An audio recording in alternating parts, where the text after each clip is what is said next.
I am way too agreeable. What steps can I take to integrate my shadow and stop being a doormat? All my life, I've had so much anger, but I don't know towards what or how to get rid of it. I've been through a few different types of therapy, and it's a bit better, but still takes me over from time to time. What advice do you have for me? I don't think that there's a better pathway to the shadow, let's say, than resentment.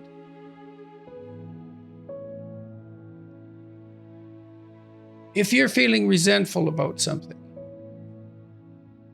there's a shadow that reveals itself in two ways. One is, it's a pointer to your immaturity. You need to be more disciplined. You have set goals, hypothetically, and if you haven't, then you're under the sway of someone else, or you're undisciplined and unintegrated and incoherent, which is all shadow life in some sense. You're pursuing short-term impulsive goals because you haven't thought it through. You're pursuing goals that other people have established for you.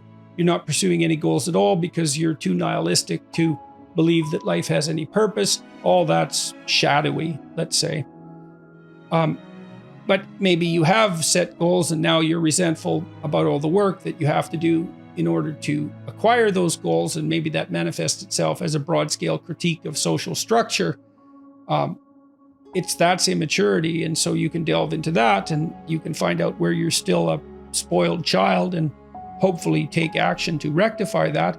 Or you may find that you're being compelled to do something that violates your integrity, and you need to stand up for yourself and say something that you don't want to say. And then you may have to learn how to incorporate your anger into your actions so that you learn how to say no when you need to say no. And so that actually means that you're furthering your ethical pursuit as a consequence of integrating your shadow rather than deviating from it. Aggression, which can be repressed, sexuality, lust, let's say, which can be repressed. Those things are extremely useful servants when they're integrated into the whole. If you're without aggression and anger and incapable of it, that doesn't mean that you're on a good path and that anger knocks you off it. That can happen, but it's much more appropriate and sophisticated to note that the probability that you're going to pursue a higher good is magnified by your integration of all your emotional and motivational states, even the ones that can cause a tremendous amount of trouble when they're left to manifest themselves in isolation.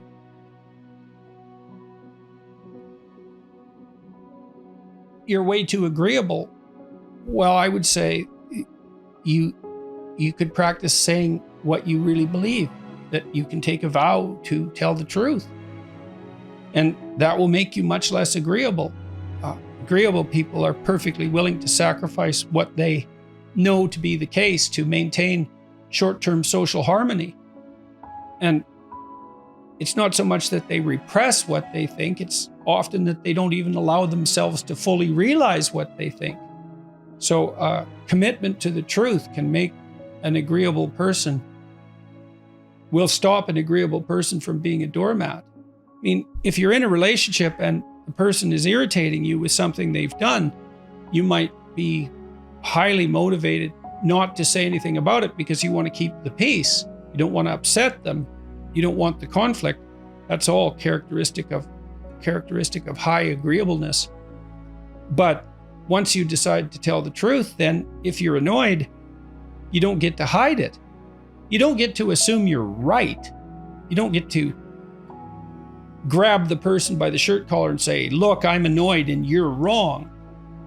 You get to say, I'm irritated about this situation and I need to think through that irritation to find out if I have a problem or if you have a problem, or if we both have a problem, or if it's a different problem altogether. But you can't hide the fact that the problem has made itself manifest. And so if you're agreeable, and you tell the truth about your emotional state, that will propel you out of that agreeableness by necessity. So, with regards to anger, I don't know towards what or how to get rid of it. Well, something a cognitive behavioral therapist might recommend is for a week, and maybe this is already a therapy you've been through, but this exercise is generally quite useful. First, you have to note when you're angry and admit to that, and maybe you have to practice that. So you have to decide, I'm going to pay attention, I'm going to see when I'm angry, and I'm going to admit to it, at least to begin with, without judgment. I'm just going to observe it. I'm going to allow myself to observe it. Then you have to allow yourself to see what angry thoughts you have. And you can ask yourself that. What angry thoughts do I frequently have? They'll likely come to mind, maybe many of them. You can jot all those down. Those are ones you're familiar with. And then you can notice when you're angry, and you can ask yourself, well, what am I thinking right at this moment? What angry thoughts am I thinking? And some of them might be quite shocking. You might also manifest themselves in destructive fantasies. You know, maybe you have a fantasy of grabbing somebody by a shirt collar and pushing them up against a wall, or dumping, hot coffee on your boss, or some impulse towards aggression that might manifest itself as a flashing fantasy. And perhaps one that you're shocked by and don't want to admit. You don't want to admit to the existence of it, but you need to see what's happening first in your own imagination if you're going to cope with it. It's also possible that a fair bit of the anger that you have is actually useful if you could just find out what it is and what it's directed toward. So the first tack is to explore the anger. What gives rise to it? What situations give rise to it? What people give rise to it? What are you doing when it happens? And what is the phenomenology of the anger? How does it make itself manifest in image, fantasy, and thought? And then now you have an anger inventory. Is anger in this situation warranted? What steps do I have to take in order to become less angry? And sometimes that might be an adjustment of an internal psychological adjustment. Sometimes it might require changes in the world. Maybe you're in a relationship that's oppressive, and you have been for a long time. And the way to fix that isn't to adjust your attitude, although it could be, but it might be that it's time to get out of the relationship. And so, differentiation. When are you angry? What elicits it? Why are you angry? Who are you angry at? What are the nature of the angry thoughts? What are the nature of the angry fantasies? All of that. You have to get that out where you can see it.